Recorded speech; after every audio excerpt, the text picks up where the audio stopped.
US President Donald Trump has sparked a bitter feud within southern Africa.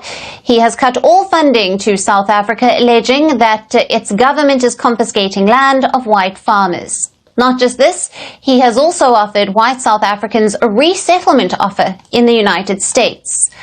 The offer has caught everybody off guard. It has led to South Africans across all races mocking Trump's idea, with some calling it straight out of the president's fantasy. When the United States president suggested that South African white farmers could be resettled in the United States, the reaction was immediate and intense. South Africa pushed back, analysts questioned the facts, and what was meant to sound like a humanitarian proposal quickly turned into a diplomatic controversy. So what was actually said? Why did it spark backlash? And how did it ultimately backfire? Here's what you need to know. A proposal reportedly attributed to the United States president suggesting that white farmers from South Africa could be resettled in the United States has triggered strong reactions across Africa and beyond, igniting debate about land, race, history, and international politics. What began as a statement framed by concerns over farmer safety and property rights quickly escalated into a diplomatic and political controversy, with South African authorities firmly rejecting the idea and critics arguing that it misrepresented the country's complex realities. The episode has since been widely described by analysts as a political miscalculation that ultimately backfired, drawing criticism not only from South Africa, but also from observers who viewed the proposal as historically insensitive and politically motivated. According to multiple media reports, the United States president raised the idea of offering refuge or resettlement opportunities to white farmers from South Africa, suggesting they were facing systematic persecution, violence, or discriminatory land policies. The remarks were reportedly made in the context of broader discussions about immigration, human rights, and property ownership.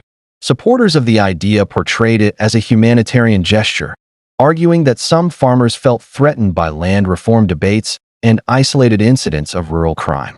However, the framing of the proposal immediately attracted scrutiny, particularly because it singled out one racial group and appeared to rely on a contested narrative of widespread, race-based targeting. South Africa's land question is deeply rooted in its colonial and apartheid history. For decades, land ownership was structured through laws that overwhelmingly favored a white minority while dispossessing black communities of ancestral land. By the time apartheid formally ended, the imbalance was stark. A small percentage of the population controlled the majority of arable land, while millions of black South Africans remained landless or confined to overcrowded areas with limited economic opportunity. Addressing this inequality has long been a central promise of post-apartheid governments, framed not as punishment, but as redress for historical injustice. Land reform in South Africa has taken several forms, including restitution for communities forcibly removed under apartheid-era laws, redistribution programs aimed at expanding access to land, and debates over whether land expropriation without compensation should be allowed under certain conditions.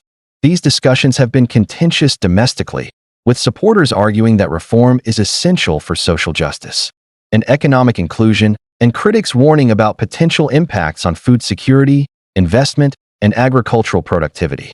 Importantly, South African authorities have consistently maintained that land reform is being pursued within a constitutional and legal framework, even as the pace and effectiveness of reform remain subjects of debate.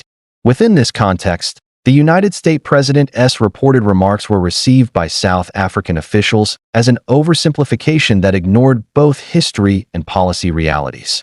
Government representatives publicly rejected the suggestion that white farmers were being targeted as a group or that the country was experiencing a campaign of racially motivated land seizures.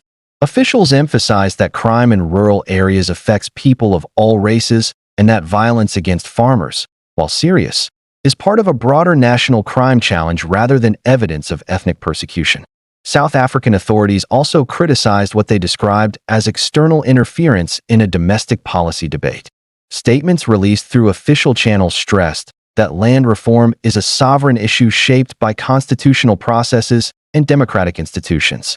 The idea that another country might selectively offer resettlement to one racial group was described as inappropriate and potentially harmful, particularly given South Africa's ongoing efforts at reconciliation and nation-building after decades of institutionalized racism.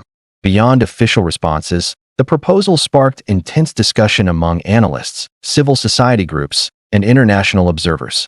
Many experts pointed out that while farm attacks do occur, they are not uniquely directed at white farmers, and should be understood within the broader context of high crime rates affecting urban and rural communities alike.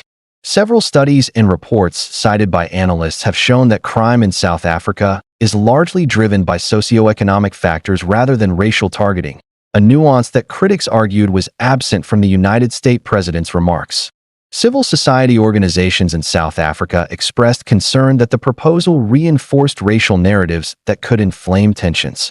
Some warned that framing white farmers as refugees risked undermining social cohesion and delegitimizing genuine struggles faced by other vulnerable groups, including landless rural communities and informal settlement residents. Others argued that the focus on white farmers diverted attention from the broader challenges of agricultural reform, rural development, and economic inequality. International observers also weighed in, with some questioning the consistency of the proposal with the United States' broader immigration policies. Critics noted that while the administration had taken a hard line against migrants and refugees from other regions, it appeared willing to make exceptions based on race or political symbolism. This perceived inconsistency fueled accusations that the proposal was less about humanitarian concern and more about appealing to specific domestic political audiences. The controversy was further amplified by the global sensitivity surrounding land reform and post-colonial justice. Many commentators from Africa, Europe, and elsewhere argued that portraying white farmers as uniquely victimized ignored the historical context in which land ownership patterns were established. They cautioned that such narratives risked legitimizing resistance to reform and emboldening extremist voices on both sides of the debate. As reactions mounted, it became increasingly clear that the proposal was having the opposite effect of what may have been intended. Rather than isolating South Africa or forcing a policy rethink, the remarks prompted a unified response from South African political leaders across different parties, who defended the country's sovereignty and rejected what they saw as an external mischaracterization. Even critics of the government's land reform approach emphasized that the issue should be resolved internally, without foreign political pressure. The episode also appeared to strain diplomatic relations, at least rhetorically. South African officials reiterated their commitment to maintaining constructive ties with the United States, but made clear that respect for domestic processes was non-negotiable. Analysts observed that the controversy risked overshadowing areas of cooperation, including trade, investment, and security partnerships, by injecting a highly emotive issue into bilateral discourse. From a political perspective within the United States, the proposal drew mixed reactions. Supporters praised it as a stand against what they perceived as unfair treatment of a minority group, while critics accused the administration of stoking racial fears and spreading unverified claims. Media coverage often highlighted the lack of concrete evidence supporting assertions of widespread, state-sponsored persecution, further undermining the credibility of the proposal. In practical terms, there was little indication that a large-scale resettlement program would materialize. Immigration experts pointed out that implementing such a policy would face significant legal, logistical, and political hurdles. Without clear criteria, verified data, or bilateral agreement, the idea remained largely symbolic. This reinforced the perception among observers that the proposal was more about rhetoric than actionable policy. The backlash also highlighted the risks of engaging with complex foreign issues through simplified narratives. South Africa's land debate cannot be reduced to a single storyline of victimhood or aggression. It is shaped by history, economics, law, and social dynamics that require careful consideration. By overlooking these factors, the United States president's remarks were widely seen as lacking nuance, making them vulnerable to criticism and rejection. Ultimately, the proposal backfired by galvanizing opposition rather than support.